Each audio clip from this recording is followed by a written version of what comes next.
Shalom saudara terkasih dalam Tuhan. Bahagia sekali bisa berjumpa kembali dengan saudara melalui program Renungan Harian Channel 5M.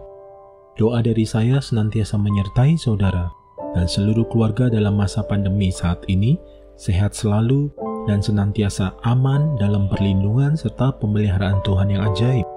Sebelum kita mendengarkan program Renungan Harian ini, mari siapkan hati saudara, kita sama-sama berdoa sesuai dengan doa yang diajarkan oleh Tuhan Yesus.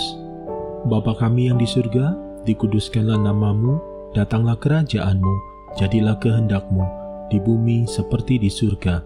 Berikanlah kami pada hari ini makanan kami yang secukupnya, dan ampunilah kami akan kesalahan kami, seperti kami juga mengampuni orang yang bersalah kepada kami.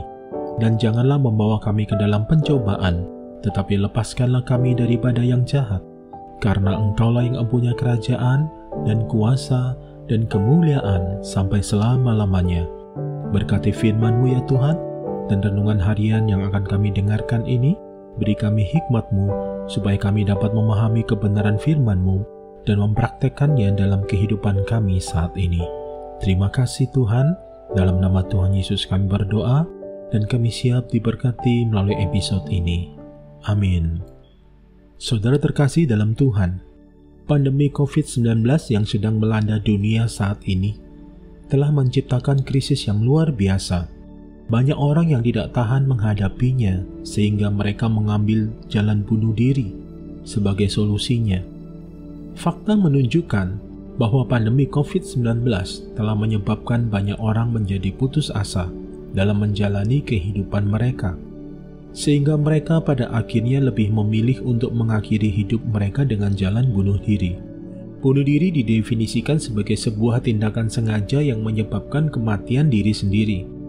Alkitab memandang kasus bunuh diri sama bobotnya dengan pembunuhan, karena memang itulah kenyataannya, pembunuhan diri. Allah adalah pemberi kehidupan. Ia memberi dan Ia mengambilnya kembali. Firman Tuhan di dalam Ayub 1 ayat 21, katanya, "Dengan telanjang aku keluar dari kandungan ibuku, dengan telanjang juga aku akan kembali ke dalamnya. Tuhan yang memberi, Tuhan yang mengambil, terpujilah nama Tuhan." Saudara terkasih dalam Tuhan, hidup manusia adalah milik Allah sepenuhnya, dan hanya Allah lah satu-satunya yang boleh memutuskan kapan waktunya dan dengan cara apa seseorang akan meninggal. Seperti diungkapkan dalam Mazmur 31 ayat 15, "Masa hidupku ada dalam tangan-Mu." Saudara terkasih dalam Tuhan, bunuh diri merupakan suatu bentuk pembunuhan kepada diri sendiri. Bunuh diri merupakan sebuah sikap atau tindakan durhaka kepada Allah. Karena hal itu merupakan bentuk penolakan manusia atas karunia kehidupan dari Allah Sang Empunya kehidupan itu. Tidak satupun pria ataupun wanita diperbolehkan mengambil alih otoritas Allah dan mengakhiri kehidupan pribadi mereka. Bunuh diri berdampak sangat buruk bagi anggota keluarga yang ditinggalkan. Bekas luka batin yang diderita oleh para kerabat yang disebabkan oleh seseorang yang bunuh diri biasanya lama sekali baru bisa pulih. Bagaimana dengan kondisi saudara saat ini? Apakah saudara merasa putus asa? Apakah saudara merasa putus pengharapan dengan kondisi saat ini? Saya ingin mengajak saudara belajar dari kisah di Alkitab. Mari kita lihat sejenak kehidupan Ayub. Alkitab mencatat, Ayub adalah orang yang saleh, jujur, takut akan Allah, dan menjauhi kejahatan.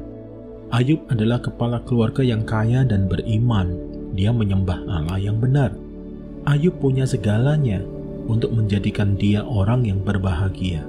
Namun kalau kita lihat perkataan Ayub di Ayub 7 ayat 13-16, demikian bunyi firman Tuhan, "Apabila aku berpikir, tempat tidurku akan memberi aku penghiburan, dan tempat pembaringanku akan meringankan keluh kesahku, maka Engkau mengagetkan aku dengan impian dan mengejutkan aku dengan khayal, sehingga aku lebih suka dicekik dan mati daripada menanggung kesusahanku. Aku jemu, aku tidak mau hidup untuk selama-lamanya. Biarkanlah aku, karena hari-hariku hanya seperti hembusan nafas saja." Saudara terkasih dalam Tuhan, kita melihat ada yang tidak beres dengan keadaan Ayub. Kenapa Ayub sampai berkata dia mau mati saja? Ternyata dalam sekejap, hidup Ayub berubah total. Dia kehilangan segala miliknya, semua anaknya tewas tertimpa bencana, dia sendiri terserang penyakit yang mengerikan, ditambah lagi dia dituduh dengan kejam oleh sahabat dekatnya, bahwa semuanya itu akibat ulahnya sendiri. Begitu berat penderitaan Ayub sehingga ia membenci hidupnya dan bahkan tidak mau hidup lagi. Namun pada akhirnya Ayub mampu bertahan. Apa yang membantunya bertahan? Ayub berdoa kepada Allah dan berbicara kepada orang lain. Dia dihibur oleh temannya yang mau mengerti perasaannya dan tidak menghakimi keadaannya, yaitu Elihu. Dengan bantuan Elihu, Ayub bisa melihat situasinya dengan lebih positif. Dan yang terpenting, Ayub mau menerima nasihat dan bantuan Allah. Saudara terkasih dalam Tuhan, mari kita belajar dari Ayub. Ingatlah baik-baik, ketika rasa putus asa menghadapi kehidupan ini mulai muncul, maka langkah pertama adalah berdoa, menjalin komunikasi dengan Tuhan, berbicara kepada Tuhan. Ini langkah yang paling tepat, supaya kita tidak memiliki sikap yang salah terhadap Tuhan, dan menemukan orang yang cocok dan pas sebagai tempat kita bercerita. Mungkin itu sahabat atau kerabat, supaya kita dapat melihat dengan sudut pandang yang benar. Mari, siapkan hati, kita berdoa. Terima kasih Tuhan, untuk pesan-Mu melalui episode ini, bahwa bunuh diri bukanlah solusi atas semua masalah kami. Kami tidak mau mengambil otoritas yang Engkau miliki atas kehidupan kami. Pulihkan hati kami, pulihkan pengharapan kami, pulihkan jiwa kami. Ampuni kami, kalau sempat ada yang terlintas dalam pikiran kami, untuk menyerah dan mengakhiri hidup kami. Ampuni kami Tuhan, Engkau yang berdaulat atas hidup kami. Hidup kami milik-Mu sepenuhnya, kami tak berkuasa lagi atas hidup kami. Terima kasih Tuhan. Saat ini hamba berdoa untuk setiap pendengar episode ini. Kalau ada di antara mereka yang sedang berputus asa, atau bahkan pernah terlintas keinginan untuk mengakhiri hidup mereka, saat ini Tuhan jamah mereka, jamah dan pulihkan setiap hati mereka, pulihkan jiwa mereka. Tuhan, kiranya Engkau berkenan membuka jalan atas setiap permasalahan mereka. Yang membutuhkan pekerjaan, Tuhan berikan pekerjaan. Yang berkekurangan, Tuhan sediakan kebutuhan mereka. Yang sakit, Tuhan sembuhkan dan pulihkan. Terima kasih Tuhan. Terpuji-pujilah Engkau Tuhan, Kaulah kekal selamanya. Dalam nama Tuhan Yesus kami berdoa dan mengucap syukur. Amin. Mari saudara-saudara terkasih dalam Tuhan, siapkan hati saudara untuk terima berkat dari Tuhan. Sempurnakan episode renungan harian ini melalui berkat-Mu ya Tuhan. Terimalah berkat Tuhan.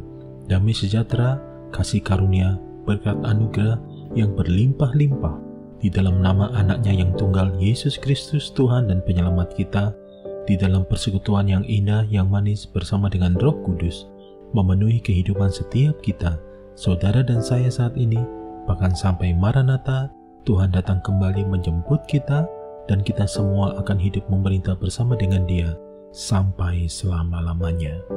Amin. Saudara terkasih dalam Tuhan, terima kasih untuk support dan kebersamaannya melalui channel ini. Sambil jumpa di episode berikutnya. Tetap jaga kesehatan saudara, sehat selalu, dan senantiasa aman dalam perlindungan Tuhan. Tuhan Yesus memberkati.